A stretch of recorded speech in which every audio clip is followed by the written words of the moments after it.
بسم اللہ الرحمن الرحیم، السلام علیکم۔ میں ہوں محمد تحسین عباسی اور آپ دیکھ رہے ہیں میرا YouTube channel Pakistan time news. ناظرین، آج ہم سب سے پہلے ذکر کریں گے تارکین وطن کے حوالے سے، جو ہمارے ریاستی اداروں نے فیصلہ کیا ہے کہ جو غیر قانونی طور پر تارکین وطن پاکستان میں مقیم ہیں، تقریباً جن کی تعداد 17 لاکھ بتائی جاتی ہے، انہیں ملک بدر کیے جانے کے سلسلے میں فیصلے کیے گئے تھے اور انہیں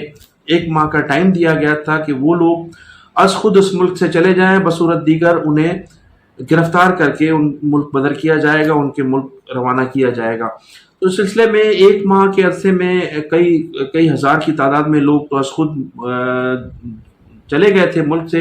لیکن اب جو باقی رہ گئے ہیں ہمارے ریاستی ادارے، پولیس اور دیگر جو فورسز ہیں، وہ انہیں گرفتار کر کے ان کے ملک روانہ کر رہی ہیں۔ اس حوالے سے ایک طرف تو پاکستان کی واحد سیاسی جماعت ہے پاکستان پیپلز پارٹی، جس نے سپریم کورٹ میں پٹیشن دائر کی ہے اور اس میں استدعا کی گئی ہے کہ ان افغان مہاجرین کو، اس لفظ استعمال کیا گیا افغان مہاجرین کو ملک بدر نہ کیا جائے بلکہ ان کو یہیں رہنے دیا جائے۔ اس کے بعد سندھ ہائی کورٹ میں ہمارے ملک کی معروف ڈانسر ہیں شیما کرمانی کی جانب سے بھی پٹیشن دائر کی گئی تھی سندھ ہائی کورٹ میں، اور سندھ ہائی کورٹ میں دائر کی جانے والی اس پٹیشن کو ہمارے جو جج صاحبان ہیں، مسٹر جسٹس نعمت اللہ فلپوٹو صاحب اور جناب جسٹس امجد علی سہتو نے اس پٹیشن کو یہ کہہ کر سننے سے انکار کر دیا کہ یہ جو افغان مہاجرین کے حوالے سے یا تارکین وطن کے حوالے سے جو ریاستی اداروں نے فیصلہ کیا ہے وہ اس ملک کے مفاد میں ہے، اور جو ریاستی اداروں نے فیصلہ کیا ہے ہم اس کو تبدیل نہیں کر سکتے۔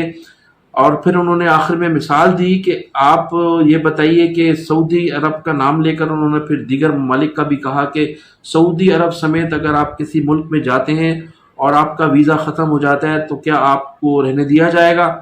تو وہاں بھی گرفتاریاں ہوتی ہیں، وہاں بھی نکال دیا جاتا ہے، لیکن یہ لوگ تو ایک طویل عرصے سے پاکستان میں قیام پذیر ہیں اور ان کی ایکٹیویٹیز بھی مشکوک ہیں، ان پر مختلف قسم کے الزامات بھی ہیں اور ملوث بھی پائے گئے ہیں۔ یہ لوگ پاکستان کی سلامتی کے حوالے سے شہریوں میں جو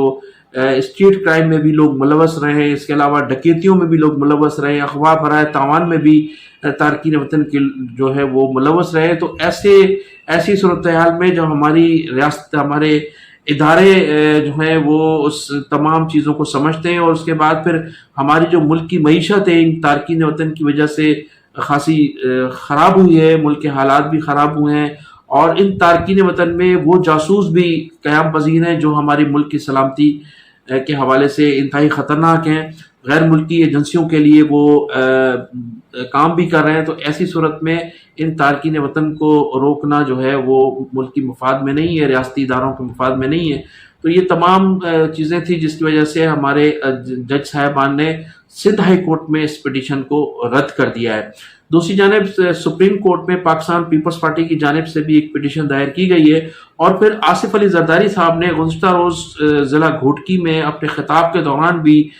برملا کہا تھا کہ افغانی بیچارے کہاں جائیں گے، افغانیوں کو اس ملک میں ہی رہنا چاہیے، اور ہم ان کی حمایت کرتے ہیں، ہم افغانیوں کو پناہ دیں گے، سندھ ان کو پناہ دے گا۔ اس سے قبل آپ نے دیکھا کہ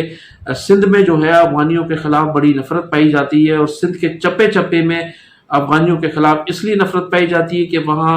گزشتہ کئی سالوں کے دوران کئی سندھی نوجوانوں کو جو ہے افغان مہاجرین کے ہاتھوں وہ قتل ہوئے تھے، جس کی وجہ سے وہاں شدید ان کے خلاف نفرت پائی جاتی ہے۔ آصف علی زرداری کی تقریر کے بعد اور پھر پٹیشن دائر کیے جانے کے بعد پاکستان پیپلز پارٹی کے خلاف سوشل میڈیا پر ایک ٹرینڈ چلا ہوا ہے، اور وہ ٹرینڈ ممکن ہے کہ آگے چل کر پاکستان پیپلز پارٹی کو انتخابات میں اس مشکلات پیدا ہو۔ تو یہ اس حوالے سے ایک طرف تو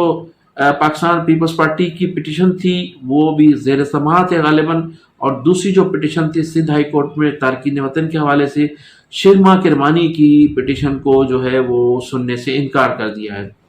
اب میں ناظرین ذکر کروں گا بلاول بھٹو زرداری صاحب کا۔ انہوں نے کل بھی ایک تقریب سے خطاب کرتے ہوئے آرمی چیف کو مخاطب کیا ہے، اور انہوں نے کہا کہ ہمیں پوری طرح سے لیول پلینگ فیلڈ دی جائے، اور جس طرح سے دوسروں کو دی جا رہی ہے۔ پھر انہوں نے مسلم لیگ نون پر بھی تنقید کی۔ انہوں نے کہا کہ پاکستان پیپلز پارٹی عوامی جماعت ہے، عوام پر یقین رکھتی ہے۔ مسلم لیگ نون جو ہے وہ سلیکٹڈ ہے اور سلیکٹوں پہ یقین رکھتی ہے اور ہمیشہ سلیکٹ ہوتی آئی ہے۔ انہوں نے کہا کہ جب تک مسلم لیگ نون کا نعرہ تھا کہ ووٹ کو عزت ہو تو ہم مسلم لیگ نون کے ساتھ کھڑے تھے۔ جب انہوں نے سلیکٹوں پہ یقین کرنا شروع کیا تو ہم نے مسلم لیگ نون سے راستے جدا کر لیے ہیں اور اب کسی بھی صورت مسلم لیگ نون سے نہیں چلا جا سکتا۔ ناظرین، پھر یہ بھی اطلاعات ہیں کہ جس طرح سے مسلم لیگ نون نے پاکستان پیپلز پارٹی کے خلاف سندھ میں ایک بڑا اتحاد بنانے کی کوشش کی ہے، اس سلسلے میں آپ کو پہلے بھی کئی مرتبہ کہہ چکا ہوں، لیکن کل بھی بڑی اہم ڈیولپمنٹ ہوئی ہے۔ پاکستان پیپلز پارٹی کے اہم رہنماؤں نے تحریک انصاف کے لوگوں سے رابطے کیے ہیں اور سندھ میں تحریک انصاف، پاکستان پیپلز پارٹی اور پھر غالب امکان یہی ہے کہ متحدہ قومی موومنٹ 90 کو بھی اپنے ساتھ ملا کر سندھ میں مسلم league known, G D A اور جے یو آئی کا اور ایم کیو ایم کا جو اتحاد بننے جا رہا ہے اس کے خلاف ایک نیا مضبوط اتحاد بنایا جائے۔ تو اس حوالے سے کل نئی ڈیولپمنٹ ہوئی ہے۔ پاکستان پیپلز پارٹی کے چند سابق اراکین اسمبلی اور تحریک انصاف کی جو قیادت جیل سے باہر ہے ان کے درمیان کل لاہور میں رابطے میں بات چیت بھی ہوئی ہے۔ اس حوالے سے ممکن ہے کہ آگے چل کر زرداری، بلاول بھٹو زرداری اور پھر دوسروں کے درمیان بھی ملاقات کو رد نہیں کیا جا سکتا۔